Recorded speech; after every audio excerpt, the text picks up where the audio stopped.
A graça do nosso Senhor Jesus permaneça sobre as nossas vidas, amém? Amém? Ela já está sobre as nossas vidas e que ela assim permaneça.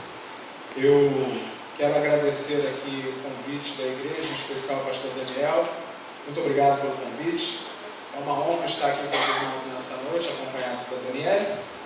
E trazemos também um abraço da primeira igreja batista em Botafogo, no Rio de Janeiro. E estamos bem felizes de estarmos aqui para falar sobre este tema tão importante que é o tema da família. O pastor Daniel, quando fez contato comigo, me disse que o tema proposto era pais fracos, Deus forte.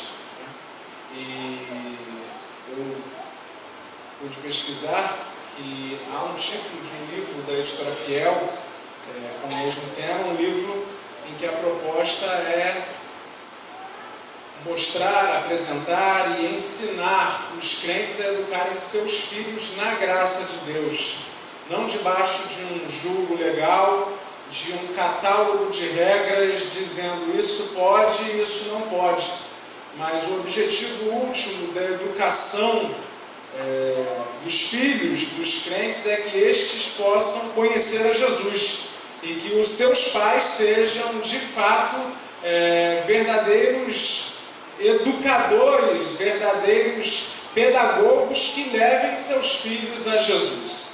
Jesus é aquilo que é de mais precioso que nós podemos deixar para os nossos filhos. Eu tenho 35 anos, pela graça de Deus, meus pais ainda vivem em idade avançada, mas com saúde. Claro, com a saúde controlada, mas com saúde. Moram perto da gente, nós temos acesso a eles. Eles legaram para mim uma boa educação. Eu sou grato a Deus por isso. Estudei em bons colégios, fiz universidade, me deixaram uma educação moral muito boa, me ensinaram muitas coisas importantes, mas a maior herança que os meus pais deixaram para mim foi o Senhor Jesus Cristo. Nós podemos nos preocupar com o futuro dos nossos filhos, nós podemos pensar no que vamos deixar para eles. Talvez a nossa preocupação é o seguinte: eu tenho que ter uma casa para quando eu morrer, meu filho ter onde morar. Então ele vai saber se virar. Ele vai saber se virar. Quantos aqui os pais deixaram uma casa para você? Poucos? Para mim, não. Eu pago aluguel ainda. Digo ainda pela fé. Não, meu pai não me deixou uma casa, não me deixou um carro. Também nem poderia me deixar porque ainda vivo. Né? Mas possivelmente não me deixará, não sei. Minha mãe também não sei. Mas eles me deixaram o tesouro mais precioso. A Bíblia compara o Evangelho de Jesus Cristo como uma joia de valor inigualável. Uma joia de valor inigualável. Que diante dela nós devemos nos desprender de todas as outras e vendê-la para adquirir esta joia. Jesus é a maior herança que nós podemos deixar para os nossos filhos. Nós poderíamos deixar uma mansão, carros, uma fortuna. Se não deixarmos Jesus para os nossos filhos, eles continuarão sendo miseráveis, espiritualmente miseráveis, pecadores e miseráveis, carentes da graça de Deus. Eu quero que os irmãos abram suas Bíblias para acompanhar comigo a leitura de Efésios 6. Eu vou ler os 4 primeiros versículos para refletirmos acerca da educação dos nossos filhos na graça de Deus. Efésios 6, capítulo 6, versículos 1, 2, 3 e 4.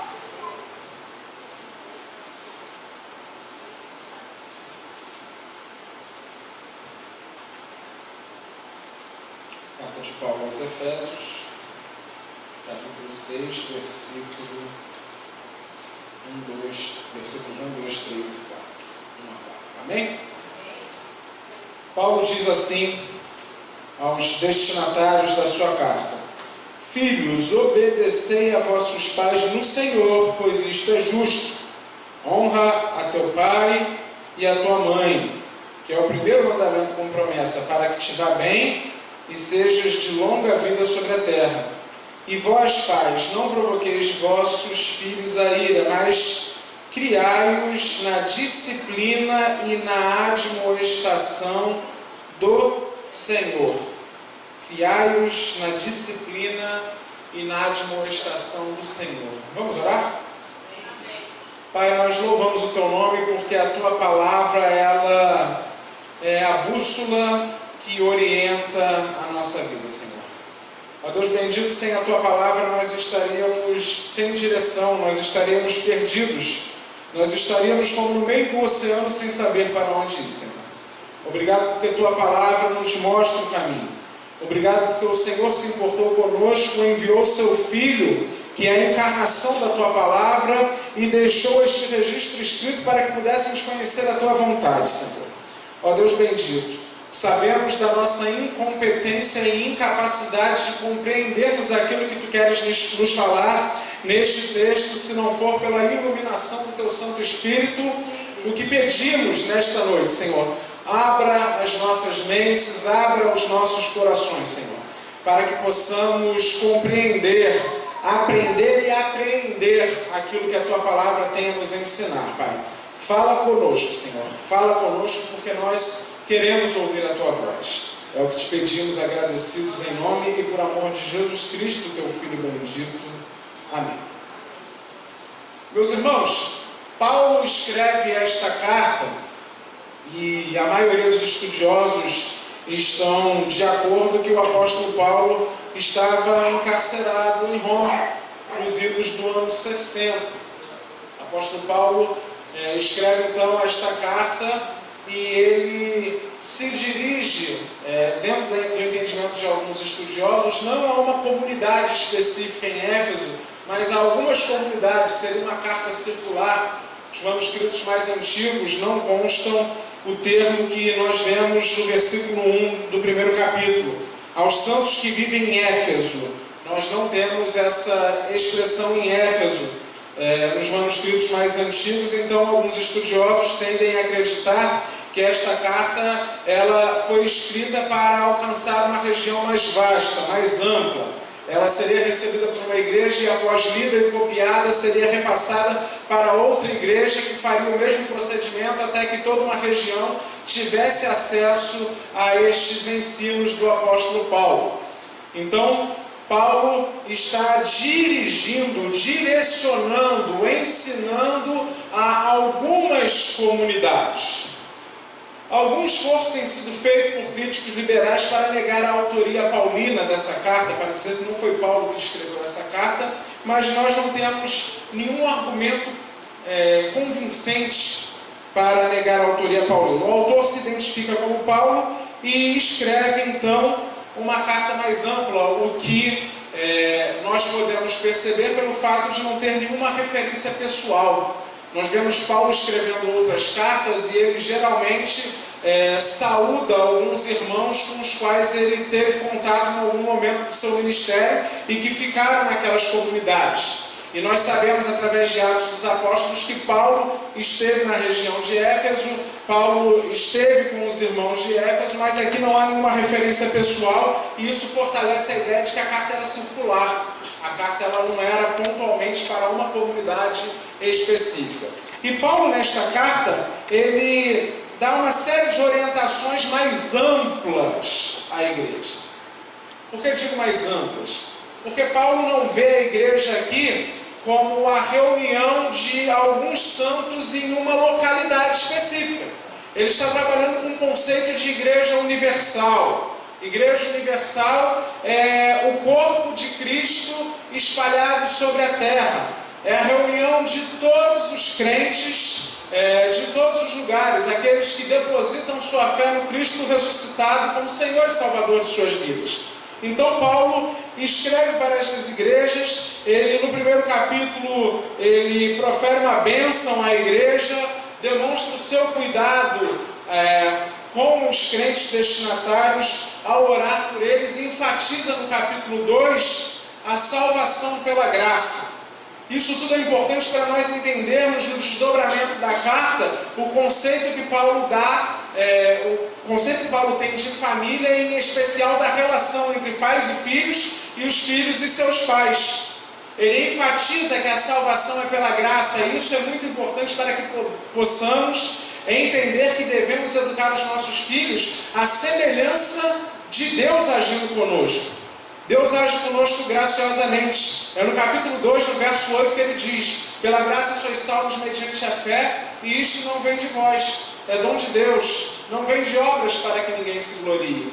Esse modelo do relacionamento de Deus conosco deve ser o nosso modelo de relacionamento com os nossos filhos. Uma educação graciosa, uma educação que demonstra graça, demonstra favor, mas nem por isso deve ser uma educação complacente com aquilo que é errado.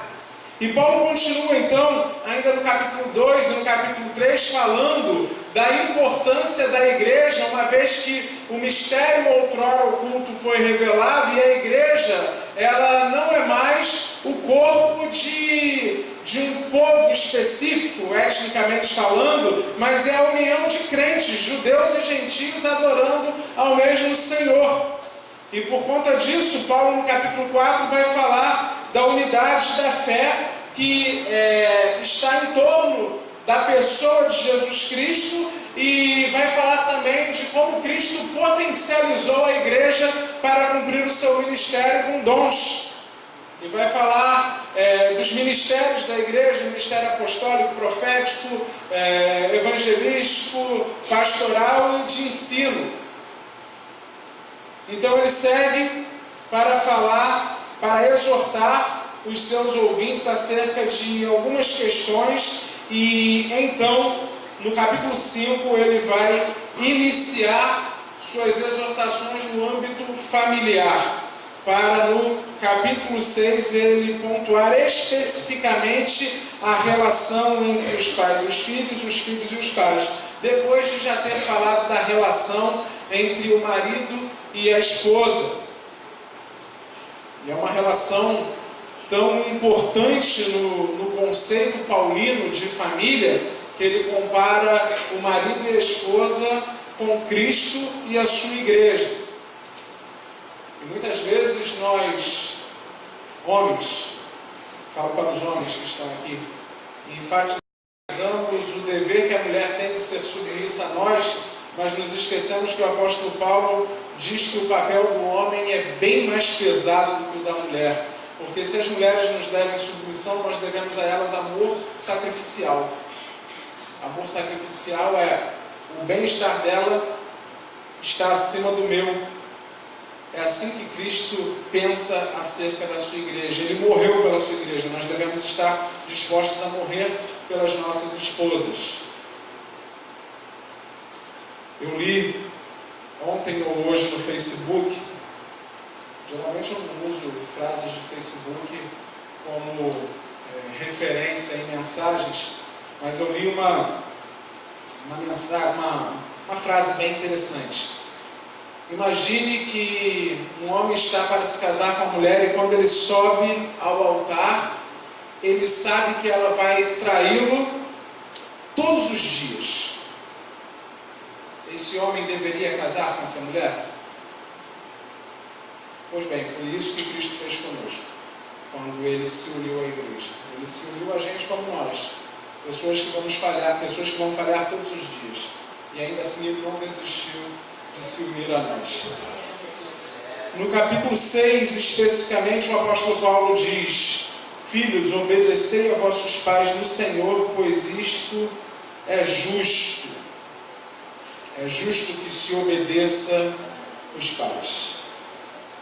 E aí, no versículo 2, ele vai dizer: honra teu pai e a tua mãe, que é o primeiro mandamento, com promessa, para que te vá bem e sejas de longa vida sobre a terra. O apóstolo Paulo, ele primeiramente fala do dever dos filhos. Existem algumas razões pelas quais os filhos devem obedecer aos seus pais. Eu colocaria como a primeira razão o sentimento de gratidão. Os pais nos deram a vida, nos nutriram, nos educaram, nos acompanharam nos nossos primeiros passos. Nós devemos ser gratos por isso, mas esse não é o único motivo, é apenas o primeiro motivo. O primeiro motivo pelo qual nós devemos obedecer e honrar os nossos pais. Mas quando nós observamos a ordem natural das coisas, nós percebemos que em todas as civilizações, de todas as épocas e em todos os lugares, há uma exigência social de que os filhos sejam obedientes aos pais. Isso, e eu falo aqui especialmente para você que é filho, isso pode ser observado quando nós analisamos todas as culturas, civilizações em todas as épocas, todas as manifestações religiosas, escolas de pensamento filosófico. Os estoicos enfatizavam a obediência dos filhos aos pais, outras religiões enfatizam isso, os pagãos diziam que os filhos deveriam ser obedientes aos pais. A cultura oriental exige que os filhos sejam obedientes aos pais. Mas hoje nós vivemos valores inversos. Tudo que a nossa sociedade procura é tirar a autoridade dos pais. Aliás, não é a autoridade dos pais. Nós vivemos numa época onde qualquer autoridade é atacada. Autoridade familiar, autoridade religiosa, autoridade governamental. O que existe hoje é um incentivo social para que você se rebele. Para que você se rebele.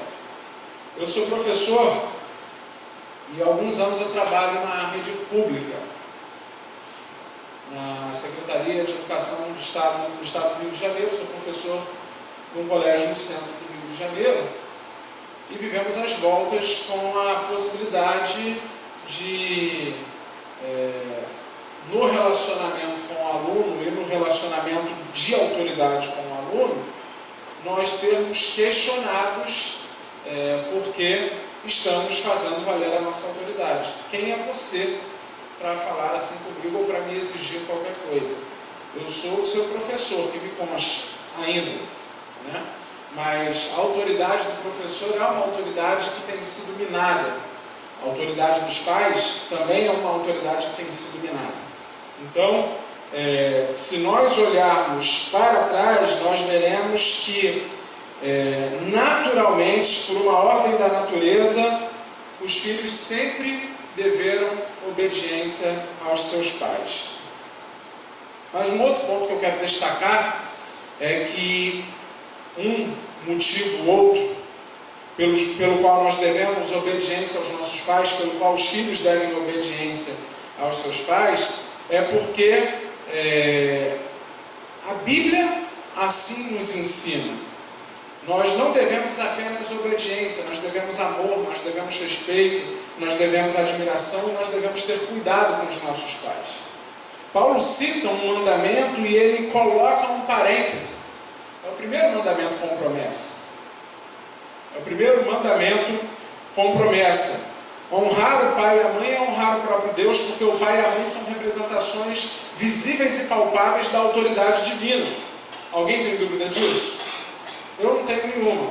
É claro que eu não chego diante dos meus pais e os adoro, presto adoração, me ajoelho, os venero, mas eu consigo ver neles o modelo, a autoridade divina, no sentido de que eu olho para eles como alguém, como pessoas a quem eu devo me submeter, e isso aponta para uma submissão maior que eu devo ter com o meu Pai Celestial. Se ser obediente aos pais, se honrar os pais é honrar o próprio Deus, de igual maneira, desonrar os pais é se rebelar contra o próprio Deus. E esse é um motivo mais do que eloquente para eu honrar os meus pais, para eu obedecer os meus pais. Eu não quero resistir à autoridade de Deus, então eu não posso resistir à autoridade dos meus pais. E eu conheço muita gente, dentro da minha família mesmo, Daniele sabe do que eu estou falando, que poderia estar evitando uma vida de sofrimentos e de sabores, se fosse mais obediente aos pais. pessoas que se casaram para sair de casa, para se rebelar, pessoas que não têm um bom relacionamento com seus pais e nada vai bem. E a gente ora, Senhor, tem misericórdia, dá longevidade, porque a Tua palavra diz que a longevidade está no fato de ser obediente aos pais. É um mandamento com promessa. Muito sofrimento, muitas lágrimas, muitos dissabores, muita discórdia, muita dor, muitos casamentos infelizes. Muitas destas coisas seriam evitadas se os filhos fossem mais obedientes aos pais. Mas uma palavra aos pais também. Nós não devemos, de forma alguma, tolher a liberdade dos nossos filhos. Embora devamos orientá-los, orientar não é se intrometer de maneira a tirar a liberdade. A gente vai chegar lá nessa mensagem. Mas nós temos então aqui 3 motivos alistados até agora para sermos obedientes. O primeiro motivo é a gratidão. O segundo motivo é porque a Bíblia assim ensina. E o terceiro motivo é porque o Evangelho também nos ensina a obedecer os nossos pais. Então, recapitulando, para qualquer falha que eu possa ter cometido, a gratidão, a natureza, em todos os aspectos, o comportamento natural em todas as épocas tem sido assim, a Bíblia assim nos ensina e o Evangelho assim nos ensina. São 4 pontos que eu quero destacar. Quando nós vemos no versículo 1 a seguinte expressão de Paulo: filhos, obedecei a vossos pais no Senhor, nós devemos entender que os filhos são obedientes aos pais porque são servos de Jesus Cristo. Por isso você, como filho, e eu sei que aqui eu falo para alguns pais, para alguns filhos e para alguns que são pais numa relação e filhos em outra, como eu. Eu sou pai na relação com minha filha, mas eu sou filho na minha relação com os meus pais. Então, de alguma forma, essa mensagem vai te atingir. Se você é crente, se você é cristão, se você é servo de Cristo, você deve ser obediente aos seus pais. Obedecer aos seus pais no Senhor, porque assim o Evangelho nos ensina. Isso é agradável ao Senhor.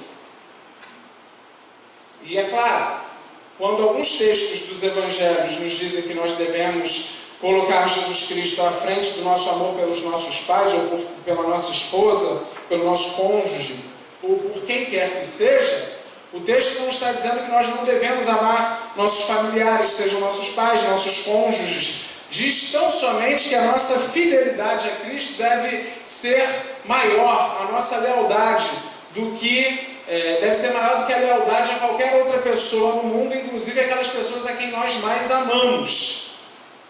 Mas não diz de forma nenhuma que nós não devemos ser leais ou amar estas pessoas. Estes são alguns dos deveres dos filhos para com os pais. Mas Paulo destaca também o dever dos pais para com os filhos no versículo 4. E vós, pais, não provoqueis vossos filhos a ira. Esse é o versículo que eu mais recitava na adolescência.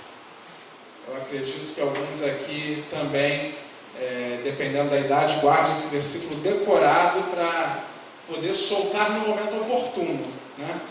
Adolescente tem disso. Eu já fui, não estou falando para implicar não. Mas é uma realidade. Os pais não devem provocar seus filhos a ira, mas criai-os na disciplina e na admoestação do Senhor. Nós, há pouco, antes de sairmos, minha esposa foi pegar nossa pequena na escola. Ela tem 5 anos e ela chegou zangada.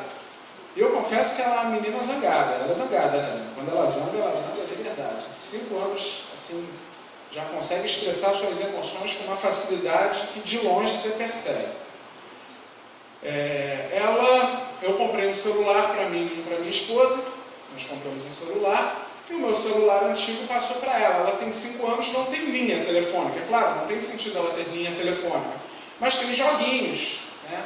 tem vídeos infantis no YouTube. Só que nós percebemos que isso tem tomado bastante tempo da vida dela e prejudicado aspectos sociais da sua vida. Por exemplo, está lá no celular, chega o avô, a avó, a tia, o tio em casa. Não quer falar com ninguém. Fala com a sua avó, fala com o seu avô. Qualquer outro brinquedo que você compre, ele fica de lado. Só está lá o celular. Ela tem bastante brinquedo. E o celular se tornou algo, praticamente uma dependência dela. Então, hoje a conversa foi em torno disso. Celular não. Celular agora com hora, você vai ficar 1 hora brincando no celular, depois você dá o celular e vai brincar com seus outros brinquedos.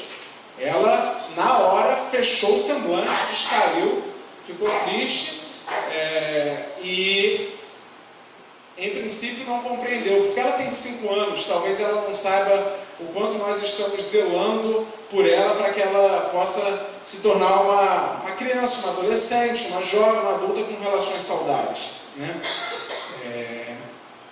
Mas a Bíblia ensina que nós devemos zelar pelos nossos filhos, mas não provocá-los a ira.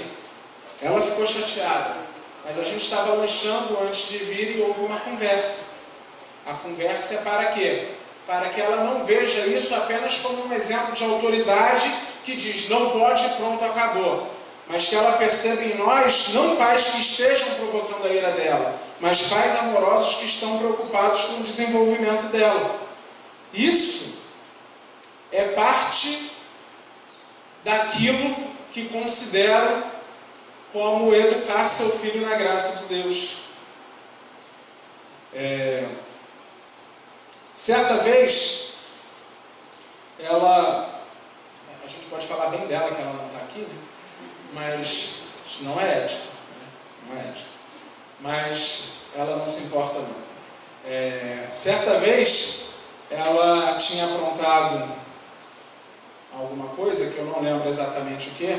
Deus é misericordioso, vai apagando da minha memória assim, tudo que ela faz de bobagem. E aí a gente saiu e ela porque queria uma boneca e eu tinha dito que não ia dar. Aí sabe como é que é o coração de pai bobo, né? Vai ficando molinho, vai amolecendo, eu comprei a boneca. Eu saí, comprei a boneca, aí cheguei em casa, conversei com ela, e ela já vem para cima de mim, porque ela sabe que, acho que ela vai orando para Deus quebrantar o coração no caminho, não sei o que acontece, ela já veio para cima de mim para saber se eu tinha comprado a tal da boneca. Aí eu falei para ela, vem cá filha, vamos conversar primeiro, você merece? Ela, mereço. Olha para mim e diz de novo que você merece. Está merecendo? Não, papai, desculpa. Tá bom. Toma aqui sua boneca. Ela ficou feliz, né? Eu ensinei para ela, isso é graça. É quando você não merece alguma coisa e mesmo assim você recebe. Mas qual é o comportamento que nós devemos ter diante da graça, quando nós recebemos algo que nós não merecemos? É não só a gratidão, mas é uma mudança de postura, né? E assim nós devemos educar os nossos filhos. Eu só peguei esse exemplo para ilustrar, porque o reverendo Hernandes Dias Lopes, pastor presbiteriano, ele nos informa que quando Paulo escreveu essa carta, que eu entendo ser circular, ordenando os pais a não provocarem a ira dos seus filhos, estava em vigência no Império Romano o regime do pater potestas, que era o poder dos pais sobre os filhos. E esse poder era um poder tão grande que os pais podiam casar os filhos, divorciá-los, escravizá-los, vendê-los, rejeitá-los, prendê-los e até matá-los. Ele tinha esse direito devido a esse regime da lei romana. E quando Paulo escreve dizendo para os pais não provocarem os seus filhos a ira, o apóstolo Paulo está exortando os pais para não exercerem a sua autoridade, mas contê-la.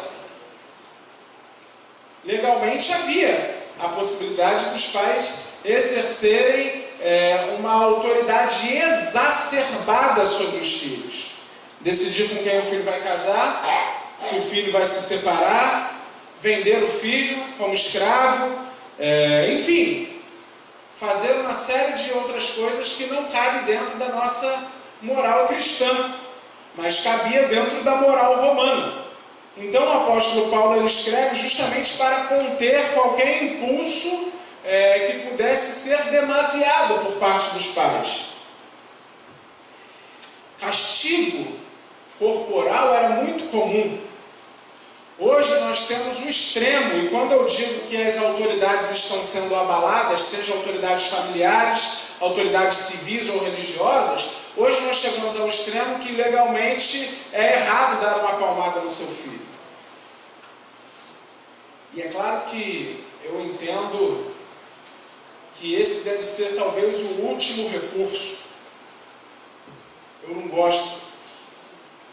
E eu acho que muitas vezes é desnecessário. Uma boa conversa, ela é muito mais produtiva do que uma palmada. Até nos casos mais extremos. Você já viu aquelas crianças rolando no chão do shopping, fazendo aquela pirraça cinematográfica? Às vezes uma palavra basta.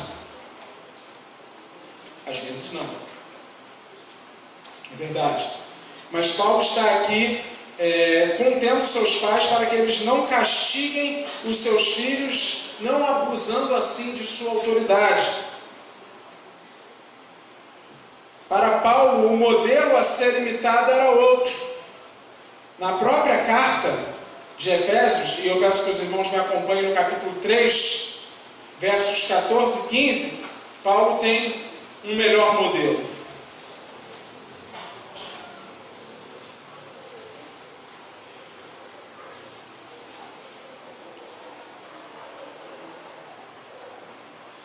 Diz assim: por esta causa me ponho de joelhos diante do Pai, de quem toma o nome toda a família, tanto no céu como sobre a terra. Todas as famílias no céu e na terra têm a Deus como Pai.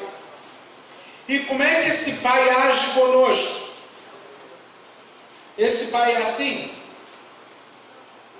Ele nos castiga além daquilo que nós merecíamos receber? Pelo contrário, a Bíblia ela vai dizer que quando nós somos castigados, nós não devemos, por isso, nos desanimar, porque se não fôssemos castigados, nós seríamos o quê? Bastardos. Porque Deus castiga aquele a quem ama. O processo é disciplinar. O processo é disciplinar. Esse deve ser o modelo. O castigo não pode ser uma vingança. E a coisa mais difícil para nós, pais, colocarmos em prática é isso no momento da raiva. A criança aprontou. No momento imediato, um impulso imediato, não é corrigir. Não é. Conte até 10 e respire fundo antes de qualquer reação diante de uma atitude inesperada e errada dos seus filhos. Estava vindo para cá, contei para a Daniele sobre a última de um amiguinho da nossa filha, filho de um pastor, amigo meu que estudou comigo no seminário. Os nossos filhos estudaram juntos na creche até o ano passado, e no último domingo, Deus o livrou da morte, 5 anos de idade. A gente ia atravessar, o pai pensou que ele estava de mão dada com a gente pensou que ele estava de mão dada com o pai, conversando. Tínhamos 4 adultos e 3 crianças. E um achou que estava de mão dada com o outro. Só que ele estava de mão dada com a minha filha, e a minha filha estava de mão dada com um adulto. O pai dele atravessou na frente, numa curva. E ele largou a mão da minha filha e foi correndo. Numa curva veio aceleradamente um caminhão da Conlurb, freou, e o menino conseguiu frear desesperado. Pelo amor de Deus, o menino freou a 2 dedos da roda do caminhão da Conlurb. Foi o anjo que puxou pelo cabelo, não tem outra explicação. Não tem outra explicação. Numa curva, o motorista não tinha visibilidade. E o menino correu tanto no embalo que ele não conseguiria parar. Foi Deus que livrou ele. E a primeira reação do meu irmão que estava comigo, que também é como tio do menino, foi chamar a atenção do menino. A culpa não foi do menino. A culpa foi nossa. A Quando a gente está emocionalmente envolvido com alguma coisa na educação das crianças, a criança é o para-raio. E isso é falta de demonstração da graça. É falta de demonstração da graça. Nós deveríamos receber todo o castigo da ira de Deus, e Deus conteve. Mas muitas vezes nós não sabemos conter, demonstrar graça com os nossos filhos. E a educação cristã é uma educação que, demonstrando graça, pode, no momento certo, no momento em que a criança está madura para perceber algumas verdades, apontar para o Deus de toda graça. Apresentar o Senhor Jesus às nossas crianças. Os pais humanos devem cuidar dos seus filhos como Deus Pai cuida da sua família. Isso é graça. E Paulo vai tratar do assunto de duas maneiras, através de uma exortação negativa e uma exortação positiva. A exortação negativa é: não provoquei vossos filhos a ira. E existem diversas maneiras de provocar os nossos filhos a ira. Existem diversas maneiras. Excesso de proteção. Vou dar outro exemplo familiar aqui. O meu pai com a minha filha. Se ele pudesse, minha filha andaria de armadura, capacete, blindada, para não cair e não ralar o joelho. Ralou o joelho domingo agora na igreja. Chorou pra caramba. Estava quase dormindo, aí dormiu. Eu falei, está dormindo, é hora de botar o quê? Água oxigenada e lavar o ferimento dela. Acordou, tomou uma rebordosa da varoa. Por que você fez isso? Acordou a menina? Mas fiz, enfim, achei que deveria fazer. E ela se machucou. E nós, na vida, devemos aprender que se machucar faz parte. Quando a gente não rala o joelho, a gente rala o cotovelo, e quando não rala o cotovelo, rala a alma. Dói pra caramba. A gente não está protegido como cristãos numa bolha onde nada pode nos afetar. Estevão era cristão? Era. Morreu. Apedrejado. Paulo era cristão? Foi decapitado. Só não foi crucificado porque era cidadão romano e misericordiosamente morreu decapitado, porque a cruz era mais dolorosa. Todos estes eram cristãos. Jesus Cristo não nos prometeu que nós estaríamos isentos de dor, de aflição nesse mundo. Pelo contrário, Ele disse para termos bom ânimo. Porque a dor seria inevitável. Uma coisa é passar pelo sofrimento. Outra coisa bem melhor é passar pelo sofrimento com Jesus conosco. Aí o sofrimento tem outra cara. Nós podemos extrair lições do sofrimento, aprender coisas. O maior desespero do homem não é sofrer. Eu bato nessa tecla. O maior desespero do homem não é a dor, é não saber o propósito disso. Jó estava desesperado porque ele não entendia qual era o propósito de tanto sofrimento. Lá no final do livro ele entende. Há um propósito.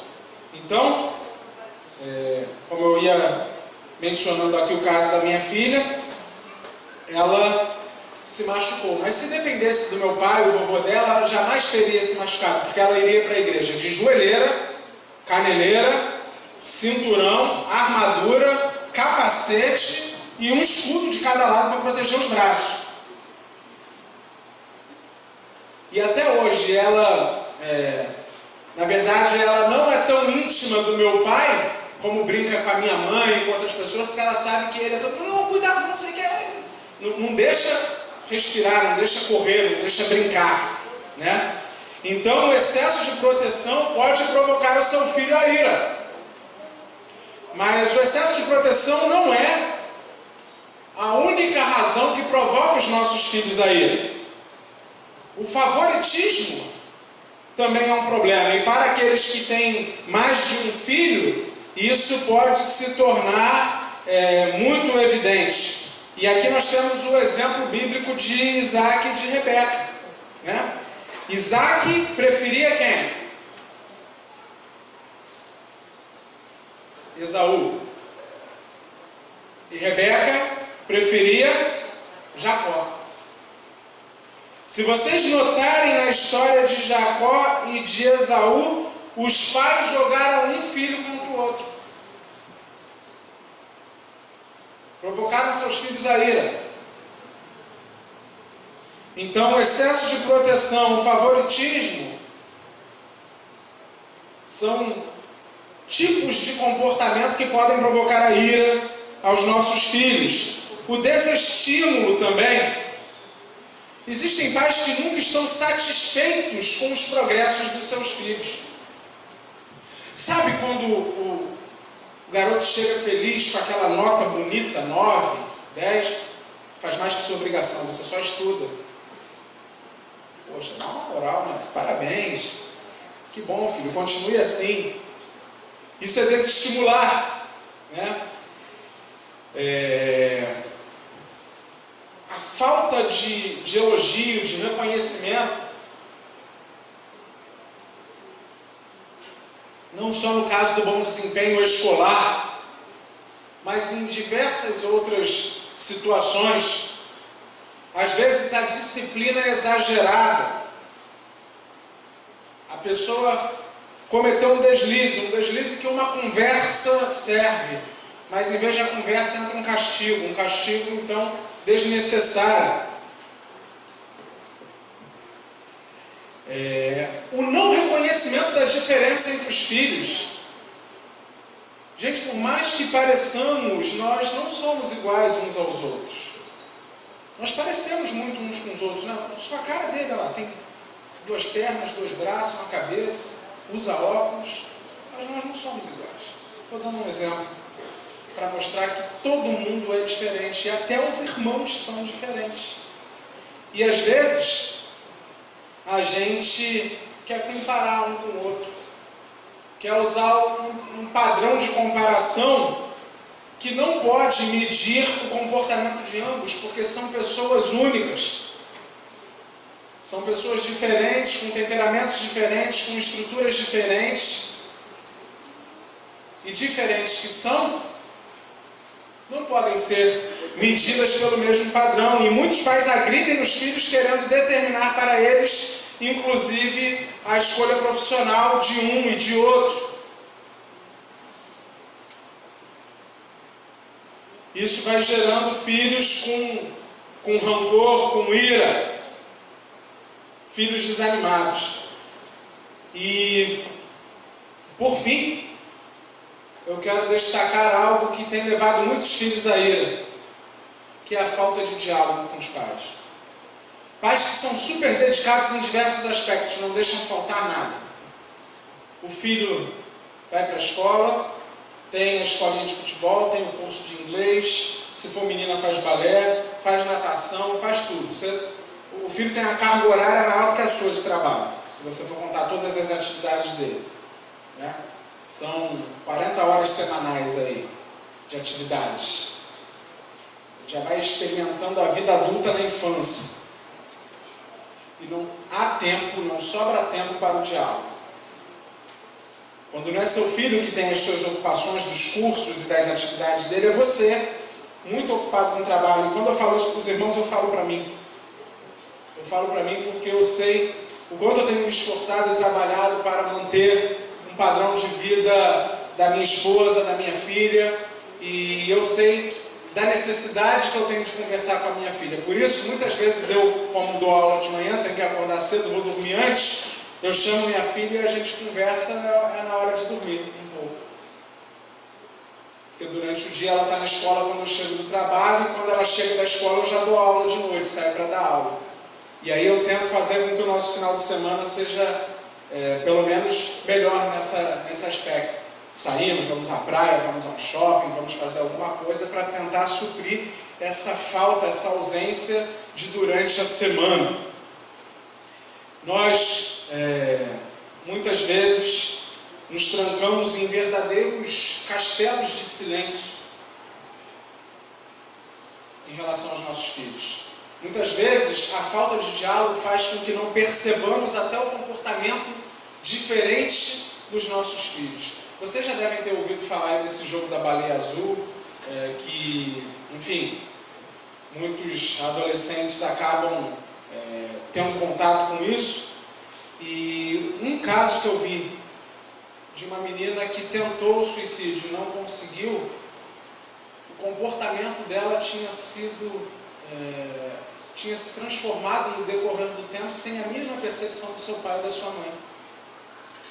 Ela se cortava e, para esconder os cortes, ela usava casacos, no calor que estivesse. A menina não saía do seu quarto, não desgrudava do seu celular, não participava mais das reuniões sociais da família, e os pais não perceberam nada. Por quê? Porque faltava o diálogo. O diálogo é extremamente importante para uma educação sadia dos filhos. Davi chorou a morte de Absalão, mas enquanto Absalão estava vivo, não conversou com ele. Muitas vezes nós achamos que podemos postergar sempre para frente, sendo que postergando as coisas para frente pode ser tarde demais. Então, nesse sentido, nós vemos aqui uma exortação negativa, né? Paulo dizendo para os pais não provocarem seus filhos a ira, mas depois vem uma exortação positiva. Paulo diz: mas criai-os na disciplina e na admoestação do Senhor. Criai-os na disciplina e na admoestação do Senhor. A palavra criar significa nutrir, alimentar. Criar não significa necessariamente gerar. Significa sustentar, manter, nutrir. E quando o apóstolo Paulo fala para criar os filhos na disciplina e na admoestação do Senhor, ele está falando isso porque sabe que os filhos precisam de segurança. Os filhos precisam de limites. É importante nós colocarmos limites nos nossos filhos. Mas acima de tudo eles precisam de amor e precisam de encorajamento.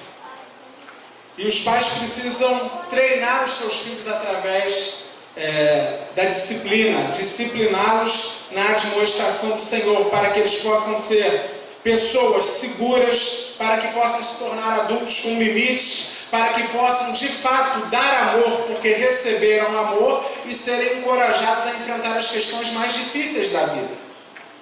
Isso eles vão receber no seio do lar. No seio do lar.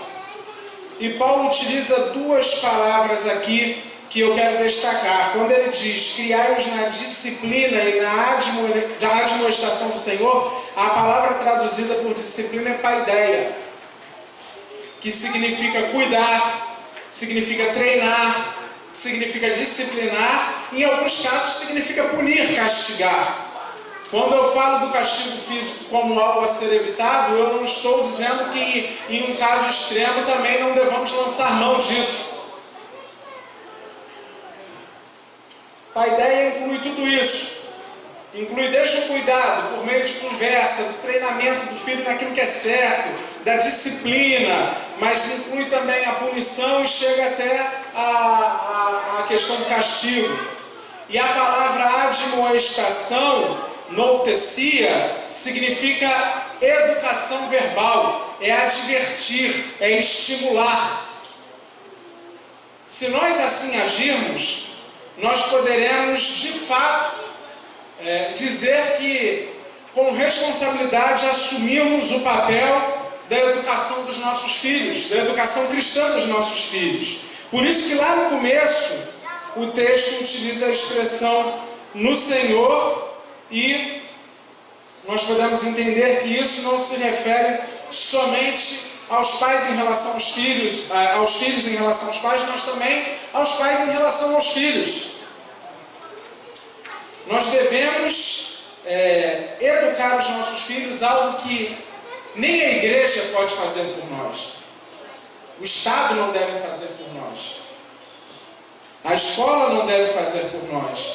É obrigação nossa educarmos os nossos filhos. E a preocupação básica dos pais não é que os filhos se submetam, sejam obedientes.